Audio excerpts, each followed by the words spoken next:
você estará então pronto para receber tudo de Deus. E Deus foi capaz também de dar o que Ele mais amava por causa de nós. Ele nos deu seu Filho, Jesus Cristo, para morrer por nós na cruz do Calvário. Deus prova o seu amor para conosco, em que Ele deu o seu Filho unigênito, o seu único Filho, seu Filho amado, para morrer em nosso lugar, para levar sobre Ele os nossos pecados, naquela cruz sangrenta. Glória a Deus. Então Deus nos manda consagrar a Ele todo o nosso coração. Então, diante de cada situação que você estiver, para você ver se você está aí na idolatria dentro de você, no seu coração, então você pergunte: o que mais quero? O que mais eu desejo? O que mais eu almejo na vida? O que mais eu temo na minha vida? O que minhas estratégias tensionam a alcançar? Em que sou eu? Em que ou em quem eu mais confio? Quem eu quero realmente agradar? A opinião de quem para mim é mais importante?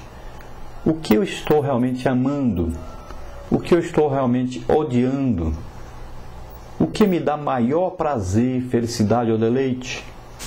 O que me traz a maior dor e tristeza? Então você vê, essas perguntas são importantes você responder, para você ver se você está vivendo em idolatria no seu coração, ou se você está colocando em primeiro lugar Deus. Deus exige sempre o primeiro lugar. O primeiro mandamento já diz: amar a Deus sobre todas as coisas, sobre tudo, sobre todos. É a primeira coisa que você tem que fazer: colocar Deus acima de tudo e de todos. E, em segundo lugar, o mandamento diz: não farás para ti imagens de escultura, nem semelhança alguma do que existe no céu ou embaixo na terra. Então, que sentido essa imagem? Uma imagem com sentido de adoração, de colocar a imagem como se fosse Deus. Não é nem você adorar um Deus que já existe por aí, que isso aí todo mundo já sabe que é pecado, mas é você colocar uma imagem em lugar de uma pessoa que está no céu, ou uma pessoa que você sabe que foi importante aqui na terra, ou então em lugar do próprio Deus. Isso é uma idolatria, é um pecado terrível. Não coloque nada nem ninguém no lugar de Deus. Deus não aceita isso.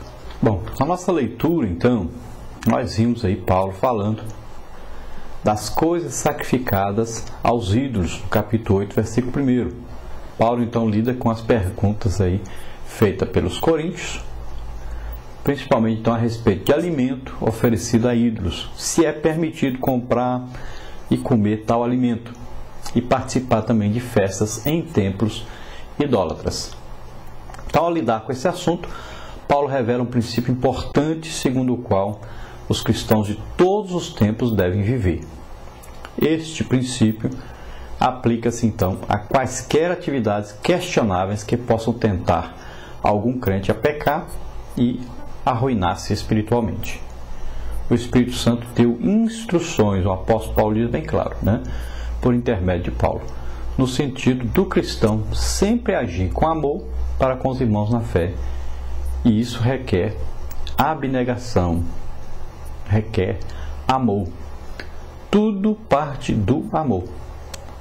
A manifestação dos dons, os socorros, os governos, os ministérios, tudo vem de Deus através do amor. Então, amar primeiro a Deus e depois aos irmãos como a nós mesmos, a nosso semelhante como a nós mesmos.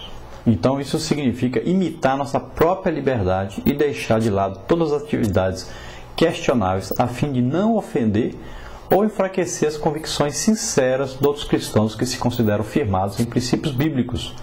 O inverso da abnegação é a autodefesa do direito de participar de uma atividade questionável. Atividade essa que poderá induzir outros a também participarem dela para seu próprio detrimento.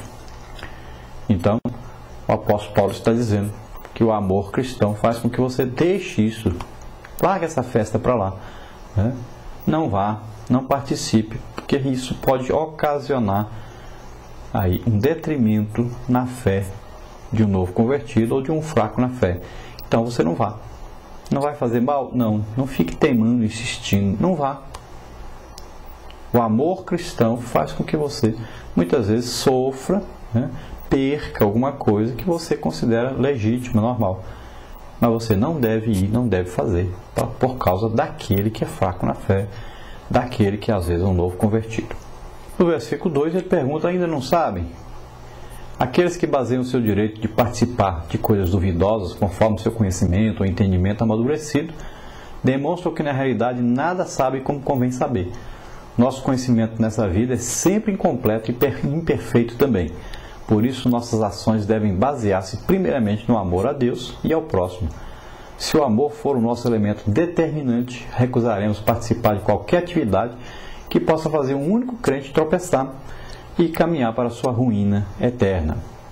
Então, aqueles que vivem segundo a lei do amor, né? Essa é a maior e melhor lei que existe, a lei do amor. Então, eles são conhecidos por Deus. O Senhor conhece os que são seus.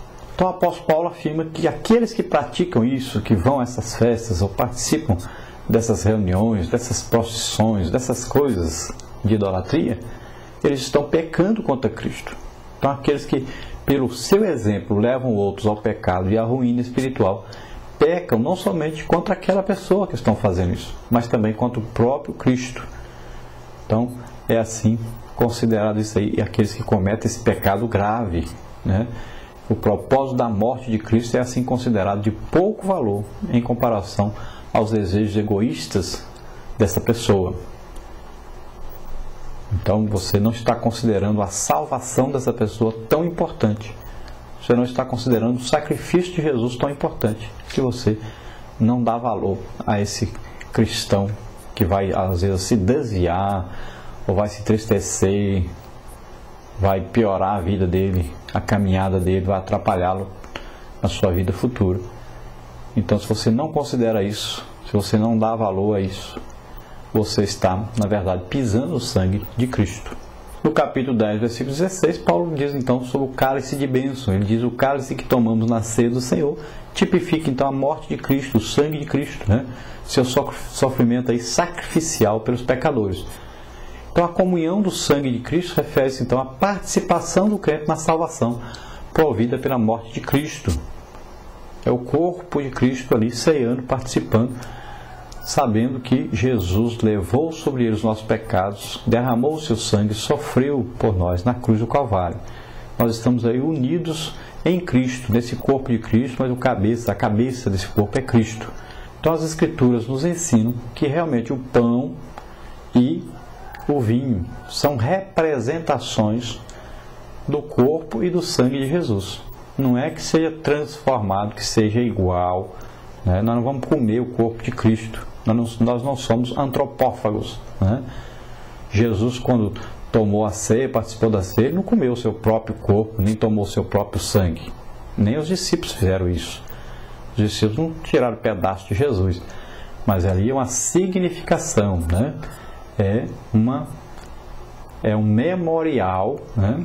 Que tem um significado espiritual. Então a ceia olha para trás o sacrifício de Jesus, olha para o presente, a comunhão com Cristo e a igreja, e olha para o futuro, a vinda de Jesus para nos buscar. E então cearemos com Ele lá no céu. Glória a Deus. O apóstolo Paulo diz aí no versículo 20 do capítulo 10 que essas pessoas sacrificam, na verdade, aos demônios. Então a idolatria envolve o culto aos demônios, direta ou indiretamente. E essa idolatria está associada então à avareza ou cobiça, logo a poderes demoníacos por trás da paixão pelas riquezas, honrarias ou cargos mundanos.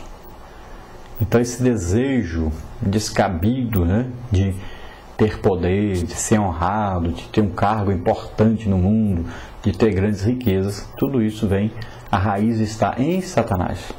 No capítulo 10, versículo 21, Paulo fala então o cálice do Senhor e o cálice dos demônios. Ele faz então essa comparação, coloca um aí de frente para o outro e pergunta: crente, qual que você vai participar?